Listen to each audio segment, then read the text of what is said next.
This is CBN NewsWatch. And thank you so much for joining us. I'm Ephraim Graham. The president has returned from his historic summit with North Korea with an agreement in hand. Many are calling it a good first step, not only to advance denuclearization on the Korean peninsula, but also to begin to ease religious persecution in the Hermit Kingdom. Heather Sells has our report. The president is touting North Korea's commitment to rid the Korean peninsula of nuclear weapons. But the two leaders also said they need more negotiations to make it happen, and the president's critics expressed concern.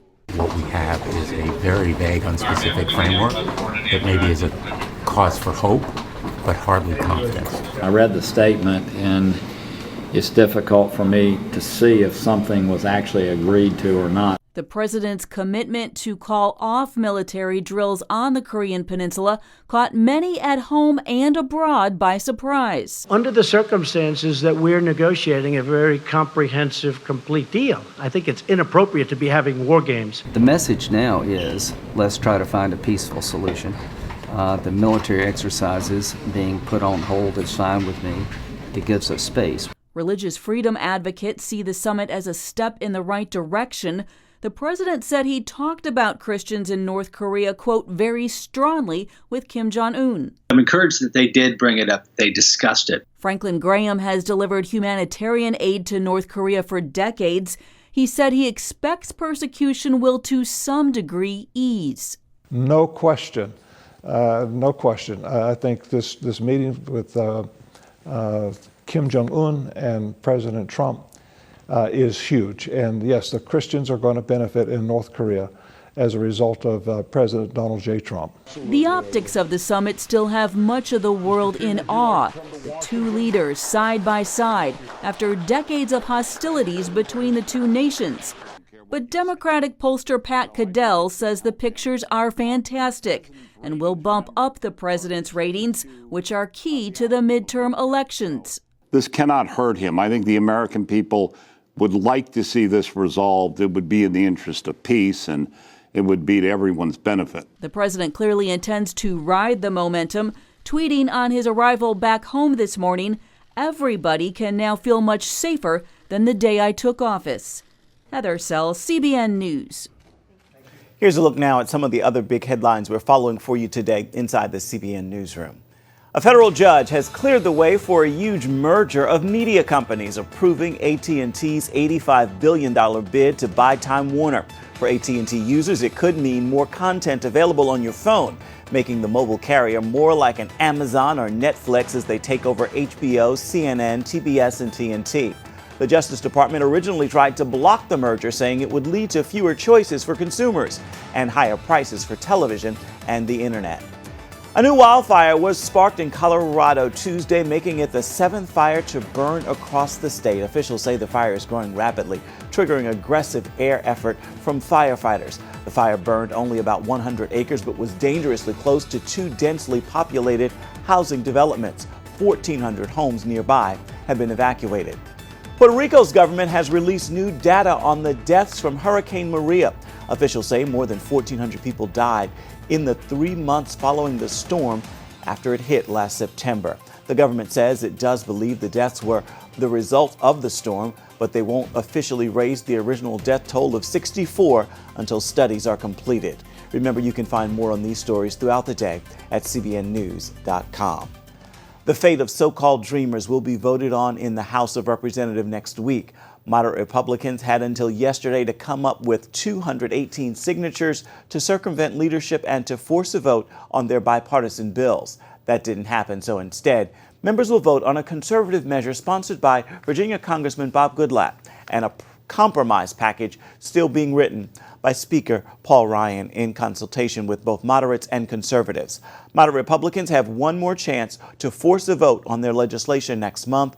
The looming midterm elections are complicating any action on DACA. A bill to call gay conversion therapy a fraudulent business practice gained ground in the California State Senate Monday, even though 350 people packed a California State hearing room to speak out against it. The Judiciary Committee passed it, so it is a step closer to being considered by the Senate. It has already passed the state assembly. The bill would ban the selling or advertising of therapy to help people change their sexual orientation from homosexual to heterosexual, but it's been amended to allow the therapy to continue as long as it's free. Opponents say the measure would infringe on their religious liberty. One pastor told the committee he didn't want to be gay and that therapy helped him to marry his wife and have children. Supporters of the bill say conversion therapy amounts to, quote, psychological torture. The Palestinian ambassador to the United Nations wants to vote condemning Israel for what he calls excessive use of force against Palestinians trying to breach the Israeli border with Gaza. It is the latest of many attempts to pit the world against Israel as it defends itself. As Chris Mitchell reports now from the border area, these protests have presented a challenge most countries have never faced. CBN News got a rare up-close look at the violence on the border of Hamas-controlled Gaza.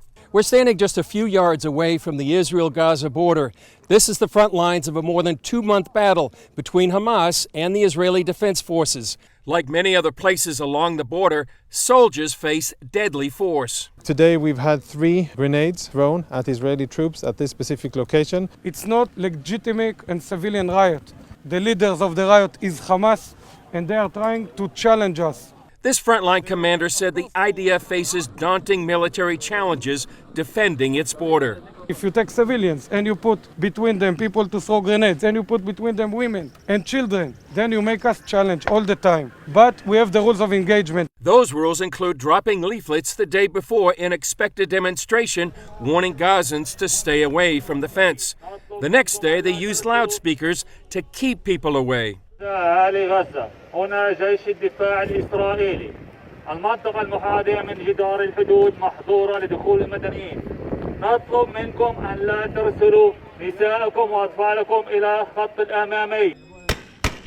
Then they shoot tear gas for those who approach the fence.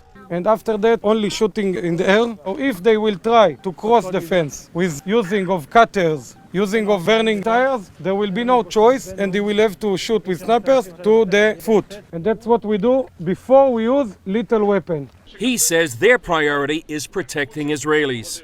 Nobody wants to cross Israel to hug the people that live in Nahal Oz or in Netiv HaAsara. That's not their purpose. A few hundred meters behind us is the kibbutz of Nahal Oz. For the soldiers who are deployed here, it's very clear. We're here to defend against a massive amount of violent rioters who are hiding terrorists behind them. They want to tear down the defenses and get inside, and our job as a military of a sovereign nation is to stop them and to defend our Israeli civilians. Throughout the demonstrations, the IDF faced criticism at the UN, world capitals, and the media. To the critics, I'd say stand in our shoes and walk in our boots a few miles, have those thousands of rioters and terrorists try to invade into your country and to risk or to threaten your civilians, and then criticize us. Chris Mitchell, CBN News, on the Israeli-Gaza border. Southern Baptists are holding their annual meeting in Dallas this week, and it is riddled with much talk of scandal and mistreatment of women. That is driving much of the conversation. Our John Jessup is there, and he says they now have a new leader to help them to address this crisis. This year's theme, Testify, is a call for the world's 15 million Southern Baptists to speak the gospel truth in the middle of cultural upheaval, both inside and outside the church. For the world's largest Protestant denomination, that meant taking on the issue dogging the Southern Baptist Convention, sexual abuse, and the value of women in the church. I can say, what is God trying to tell us? Each chair was filled as religious leaders, attorneys, and survivors like Trillia Newbell tackled the subject. For Newbell, talking about abuse and how the church should respond is a step in the right direction. My hope, and I think the hope of everyone on that panel, would be that they wouldn't just listen, but that they would go back and do something. Longtime SBC leader Paige Patterson helped move things forward when he backed out of giving the main sermon, a decision following weeks of criticism about how he dealt with past sexual abuse cases. The controversy prompted this group to call on Southern Baptists to create a sex offender database and training for pastors. You know, I'm glad to see that people in the Southern Baptist Convention leadership are talking about abuse, but words don't mean anything without action. Some see this discussion on the value of women leading to major changes. Women, we love you, we value you, we know that you have gifts and callings that the church can benefit from, and I think it really energizes a lot of women to be able to stand up and want to be a part of what the church is doing. A new leader now gets the opportunity to take this momentum further. On Tuesday, the convention chose North Carolina pastor J.D. Greer as its next president. He told CBN News he wants to tackle this and other tough issues like race relations in a spirit of love. My encouragement for them is to see that the Spirit of God is into diversifying His church. That's what He shows us. He says it's the glory of God, and we can't do that if we walk away. So I'm hoping that there will be a generation of people that are willing to put up with the difficulty on both sides, put up with the difficulty of having the conversations and walking forward together. Some have compared this event to a family reunion. Just like any other family, the SBC may have internal strife and disagreements, but there's also a bond that for these believers goes beyond biological bloodlines, rather the blood of Jesus, which they say forgives, redeems, and unites them to seek healing for everyone. John Jessup, CBN News, reporting in Dallas. Coming up, babies aren't the only ones being saved at this women's pregnancy center. See how men are being changed in the fight for life.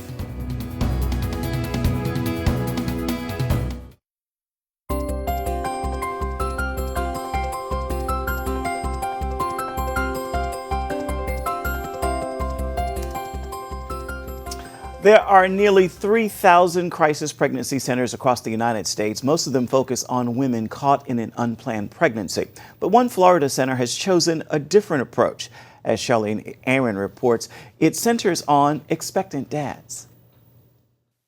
Located next to Florida State University, a women's pregnancy center in Tallahassee addresses the critical needs of unplanned pregnancies in its community. Started in 1985, its main mission is to rescue babies from abortion, offering free pregnancy testing, adoption referrals, and ultrasounds. 80% of our clients will carry their babies to term. Yet babies aren't the only ones saved here. A women's pregnancy center also has a ministry for men, which encourages fathers to stand in the gap and fight for life, for their children and their families. We've had men walk in the door and say, I need help with my girlfriend. Or, I've got a situation, I've gotten a girl pregnant and I don't know how to help her. Or, my girlfriend just called me, she's driving back from Jacksonville, she tried to have an abortion, she couldn't get it, and I just found out she's pregnant and she wants me to get her an abortion in Tallahassee and I don't know what to do. In the center's Just for Men program, trained male counselors work one-on-one with men, seeking answers about fatherhood and life. I've counseled them many times with the girl in the room with us, and it's a woman talking to a man, and I know the impact that it has, but then I'll connect him to the man and I'll see his body language change.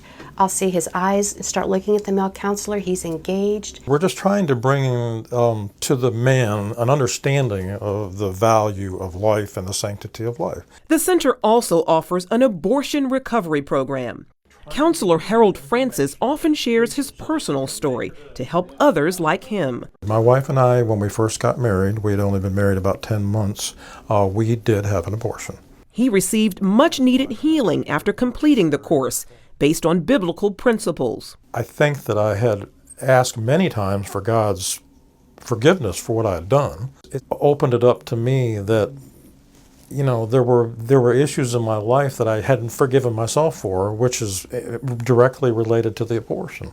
That enables him to counsel other men through their pain. I've had guys tell me in that room things that they have never shared with anybody in their entire life. I'm 69, and there's a young African American in there that's 19 years old, and at the end of the session, we're both crying and hugging each other. Dome often sees that healing extend to other family members.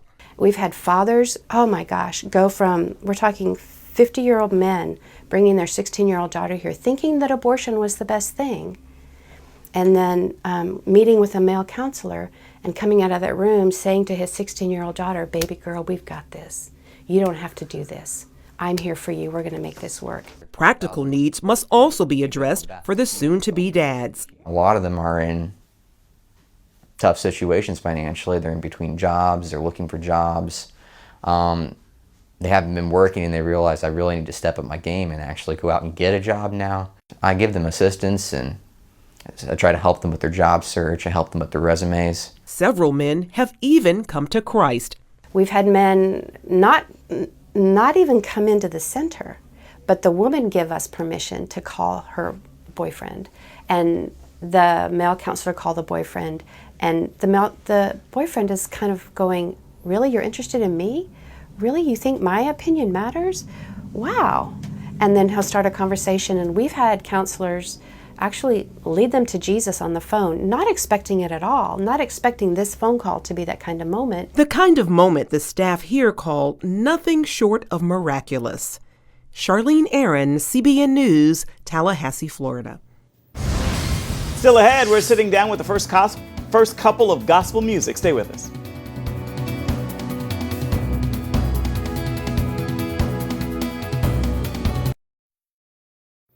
And welcome back to CBN NewsWatch. Hollywood shines the spotlight on faith and family with a new docuseries coming to TV One next week.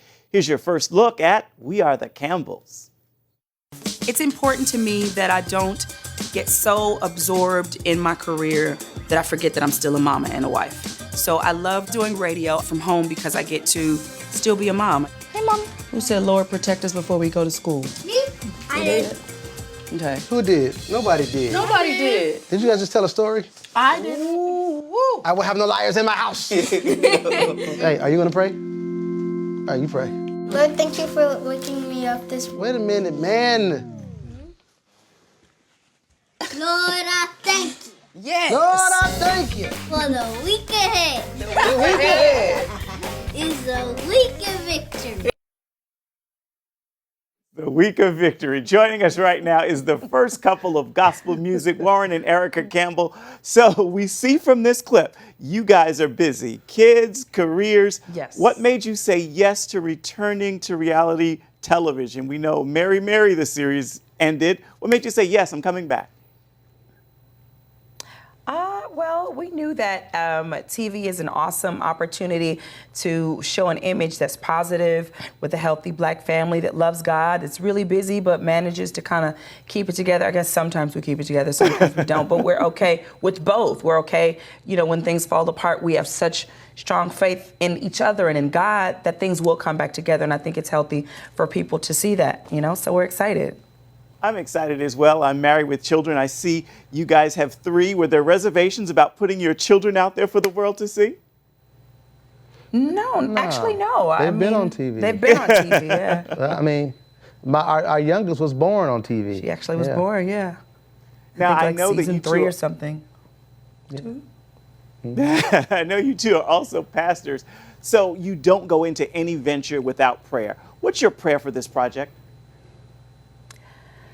Really, for me, is that people see the reflection of God through us. I mean, you know, you see us, but I mean, we are not the star of the show, you know, or we're not the focus. You know, I want people to see God through us and experience a family, especially an African-American family, you know, a healthy family, which is not necessarily the narrative. Most of the times you look at TV, you see broken families. And we want people to know that this is, our prayers that people understand this is not an anomaly, you know what I mean? And this is the way God designed it to be. And so that's what I want people to see, because we just don't see enough of it. Yeah. I agree with you there. I know we get a few surprises in the series. I see MC Light makes an appearance. Can you give us a tease as to anything else we should expect? We happen to be friends with a lot of cool people. Yeah. So, you know, your interaction, you know, if you're doing a show, it makes its way to television. But I think it shows balance, that you can, you know, still have these amazing celebrity friends. And they're real too. You know, they're talking from a real place. You know, everything isn't fabulous and fancy at all times, you know. You know, me and my son having a birthday party together, dealing with colorism issues with my 13-year-old, and, you know, me and my husband, you know, having our love check-ins, you know, to make sure that the love stays tight and right. You know, I think these are things that everyday families deal with. You know, we happen to do it in front of a camera, but I think that people will definitely see reflections of themselves, and it will help them feel good even about their families. Like, oh my God, we're not the only one going through this. Right. Amen. you two spend a lot of time together, working together. Curious, how do you manage to do that as husband and wife, working together and balancing the family? I think love is the center of everything we do. We love what we do. We love each other. We love God, and we do what we do for God. So there's just a lot of love mixed into everything that we're doing. And I mean, you know, when you love somebody like I love my wife, I'm not going to complain about being around her all day and working together. It's amazing to me. You love me? Oh, very much, very much. And you know, just to have my wife there while I'm working and her to have me there while she's working, you know, you would think we'd get on each other's nerves. I'm sure I get on her nerves sometimes because, you know, I always have something to say about something she's doing. I know she don't like it all the time. But I love her. But, you know, it's just, I would rather be around her than not be. You know what I mean? So absolutely. I think it all works out. Beautiful, beautiful. Warren and Erica Campbell, thank you so much for your time. We're the Campbells premieres Tuesday, June 19th at 8 p.m. Eastern on TV One. You guys are such a beautiful couple and encouraging. God bless you. God bless you. Thank you. Bye-bye. Bye-bye. Stay with us. There's much more of CBN NewsWatch coming up, and it's coming up right after this. It's time for your Wednesday word, and today's word is finish. Remember, your salvation is a finished work. God only asks that you believe it and receive it. You don't work for it or earn it. It is a gift. Simply receive and open your heart to begin an intimate relationship with your Creator. With that word, be sure to make this a wonderful Wednesday. That is going to do it for this edition of CBN NewsWatch. Remember, you can find more of our exclusive coverage of the issues you care most about always at cbnnews.com. And we'd love to hear what you think about the stories you've seen here today. You can do that by emailing newswatch@cbn.com. And of course, you can always reach out and touch us on Facebook, Twitter, and Instagram. We hope you'll join us again right here next time. Make this a wonderful Wednesday. We'll see you right back here tomorrow. Goodbye, everybody, and God bless.